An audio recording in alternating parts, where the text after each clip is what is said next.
stop jaws and you niggas ain't.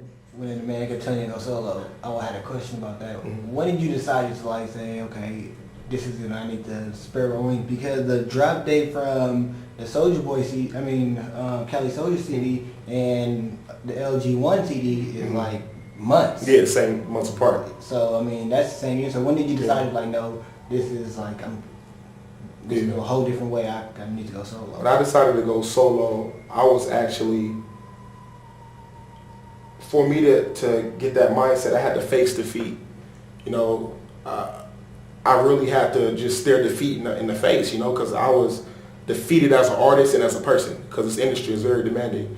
I was torn. I was like, you know, heartbroken by music, you know. And my wife kept telling me, you know, you need to be solo. But I was like, I'm not ready. And I just started doing solo shows and solo songs and performing everywhere, you know, not knowing I'm boosting my confidence, you know, in the solo act.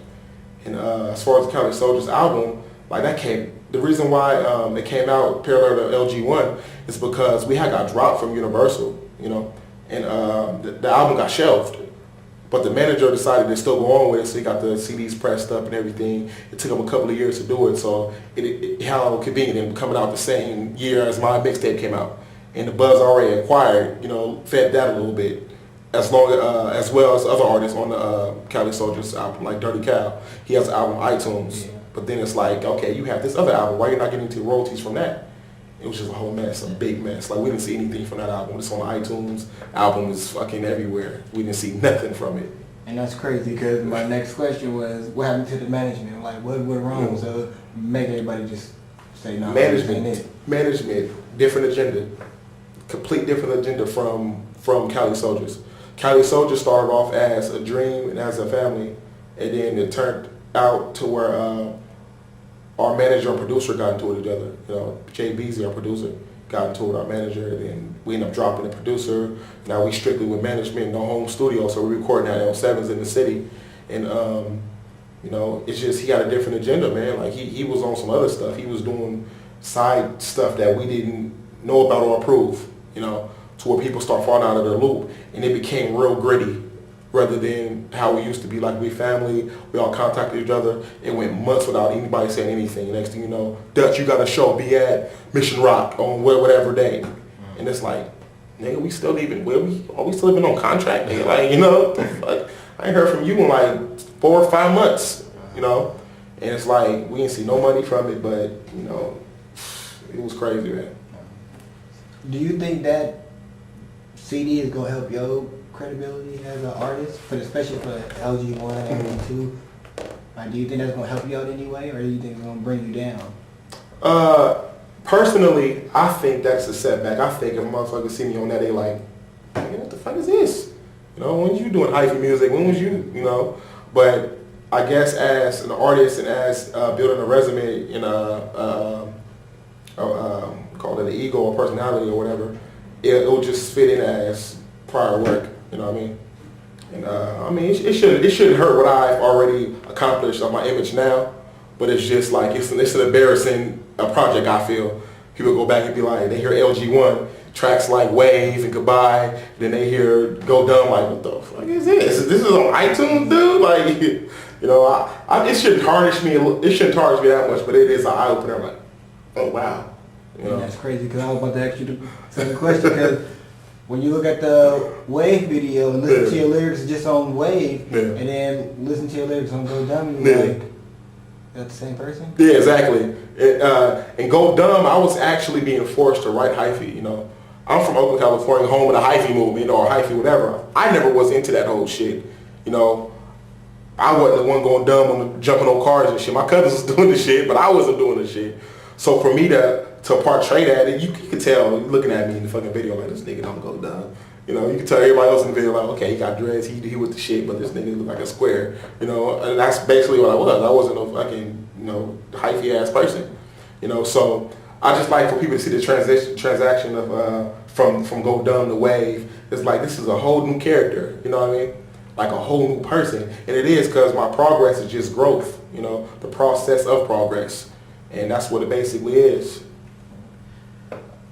How do you plan on, with like songs like Wave every girl dreams and goodbye. Like, how do you plan on like to top that LG? Like, you already said that you come with an LG2, LG3. Like, how do you plan on like living up to that publicity? Like, saying like these next albums is gonna be better than this one. Oh, definitely. This next album gonna be better than that one. Yeah. Like with songs like this already, how can you guarantee that? I'm gonna let you in on the secret. Like, nobody knows this. Like, with LG1, it was more of, because in the Bay Area, in the indies, being in the indie scene, you know, it wasn't that many people doing it. The only people that was actually really doing it indie-wise that I personally know is Rap Shack. You know, they had the number one spot for a while, you know, but then they fell off due to different complications.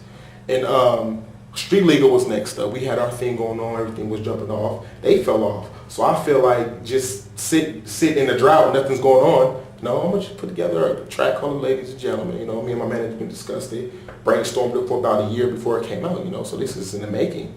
And you know, we finally dropped it, but I felt like LG1 was just like, look, this is what I'm gonna do. I'm gonna be the first one to do this, to stand for a change.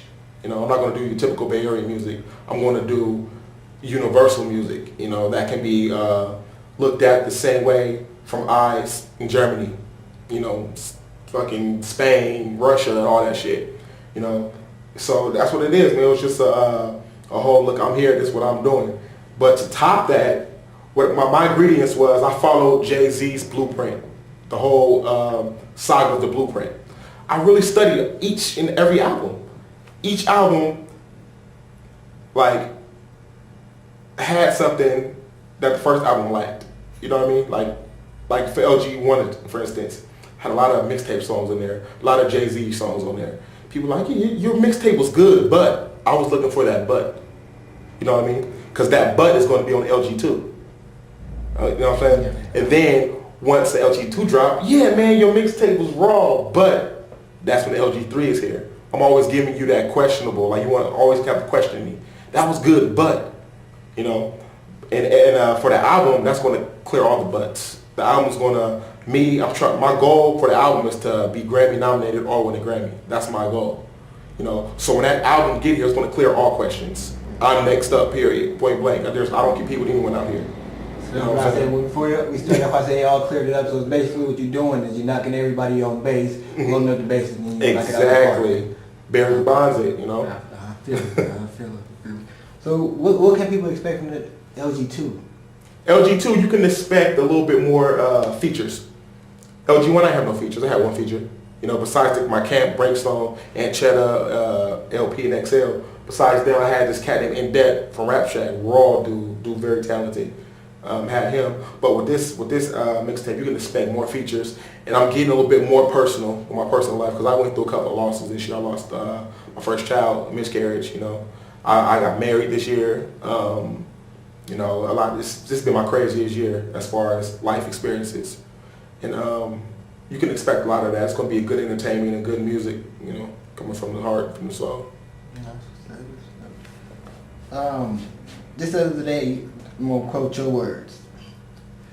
Oh shit, it's official. No more free features, no more free anything. Contracts all day, damn. Mm-hmm. Was that your decision, or was that when you sat down in the meeting and that was like?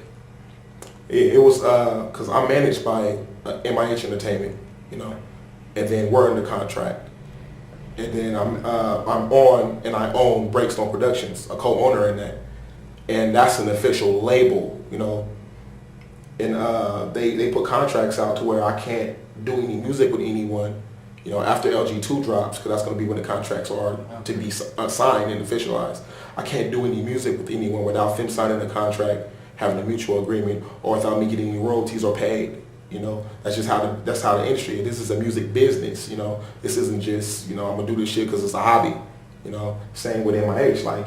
A1 been managing me for some time, and he been lacing me up. Like, this company been around for 5 years or 6 years, you know. We're bankrupt in Vallejo. This company's been here making money in the bankruptcy and in the recession. You know what I mean? So he's doing something right, and he's telling me, you know, you can't do any more free music, man. You know, you're a hot commodity right now. You're getting buzz, and you know people are not going to take you seriously unless you're, you know, playing that role, you know. So the contract's going to be signed. I can't accept any music. I can't do any free songs. I can't accept beats. I can't do anything. That's why I was really trying to get this contract this interview in, because I was like, it's gonna be hella fucking paperwork. I gotta do hella paperwork to give you, then you gotta do the shit. I was like, let's do this shit before LG2 drop, so niggas know what's going on. You know, Yeah. I'm not no. They know what I'm talking about. Bye, hater. See you in the casket. On the scene. Fuck all you bastards.